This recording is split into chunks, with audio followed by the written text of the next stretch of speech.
નમસ્કાર મિત્રો. ગુજરાત સરકાર દ્વારા નિવૃત્ત કર્મચારીઓ માટે સરકારશ્રીએ જાહેર કર્યો હતો 30 જૂનનો ઇજાફો. આ બાબત અંગેનો વિડીયો ઓલરેડી આપણી યુટ્યુબ ચેનલ પર અપલોડ કરી દેવામાં આવ્યો છે. હજી સુધી તમે આ વિડીયો ના જોયો હોય તો આ વિડીયોની લિંક આ વિડીયોના ડિસ્ક્રિપ્શનમાં આપેલી છે. 18/11/23ના ઠરાવથી આ ઇજાફો જાહેર કર્યો હતો. ત્યારબાદ 30 જૂનનો ઇજાફો ક્યારે મળશે તે બાબતનો પણ વિગતવાર વિડીયો આપણી યુટ્યુબ ચેનલ પર અપલોડ કરવામાં આવ્યો હતો. આ વિડીયો પણ તમે ના જોયો હોય તો આ વિડીયોની લિંક પણ આ વિડીયો ડિસ્ક્રિપ્શનમાં આપેલી છે, ત્યાંથી પણ તમે જોઈ શકો છો. પરંતુ હવે તારીખ 14/12/23ના રોજ સરકારશ્રીએ એક પત્ર દ્વારા જાણ કરી છે કે 30 જૂનનો ઇજાફો હાલ નહીં મળે. એવું સ્પષ્ટીકરણ નથી કર્યું, પરંતુ એ પત્ર પરથી સ્પષ્ટ દેખાય છે કે 30 જૂનનો ઇજાફો હાલ મળશે નહીં. તો જોઈએ આ બાબત વિશે.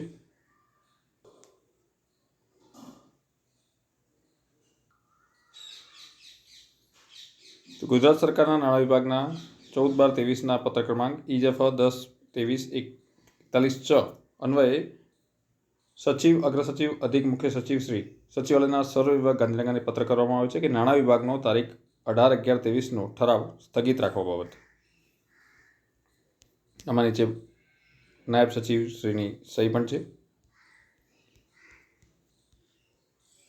તો વિગતવાર પત્ર.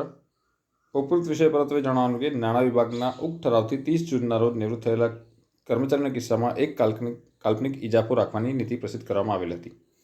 આ નીતિ અન્વયે નામદાર હાઈકોર્ટમાં અન્ય એક કેસની સુનાવણી રાખવામાં આવેલી હતી. આ સુનાવણીના અંતે ઠરાવની અમલ આગામી સૂચના ના મળે ત્યાં સુધી સ્થગિત રાખવા નિર્ણય કરવામાં આવે છે.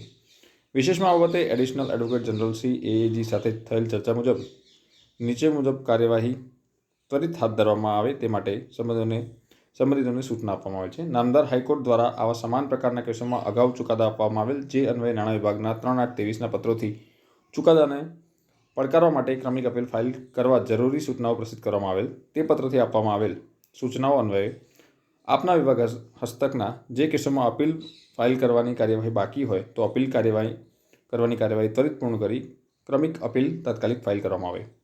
અગાઉ વિભાગ દ્વારા અપીલ ફાઇલ કરવા કાયદા વિભાગને દરખાસ્ત કરવામાં આવેલ અને કાયદા વિભાગ દ્વારા અપીલ ફાઇલ કરવાની વિભાગની દરખાસ્તનો અસ્વીકાર કરવામાં આવેલ હોય તેવા કિસ્સાઓમાં કેસના અરજદારને ચૂકવવાના થતા તફાવતની રકમ તેમજ આનુષંગિક લાભો પૂરતા અપીલ ફાઇલ કરવાની અનુમતિ અર્થે પુનઃ કાયદા વિભાગને ફાઇલ રજૂ કરવામાં આવે. કેસની ગંભીરતા તેમજ આવનાર નાણાકીય ભારણને ધ્યાને લઈ સમાન પ્રકારના કેસોમાં સબળ બચાવની કાર્યવાહી હાથ ધરી મનાઈ હુકમ મેળવી શકાય તે હેતુથી એડિશનલ એડવોકેટ જનરલ શ્રી AAGની નિમણૂક થાય તે બાબતે સુનિશ્ચિત કરવાનું રહેશે. અપીલ દાખલ કરવા તમામ કાર્યવાહી 22/12/23 પહેલાં પૂર્ણ થાય તે બાબતે સુનિશ્ચિત કરવા તમામ કેસોમાં વિભાગની કક્ષાથી સંબંધિત નાયબ સચિવ, કાયદાકીય અધિકારીને યોગ્ય સુપરવિઝન થાય તેની સૂચના આપવા વિનંતી છે. તો આ મુજબ નાણાં વિભાગનો ઠરાવ સ્થગિત રાખવા બાબતે પત્ર કરવામાં આવ્યો છે.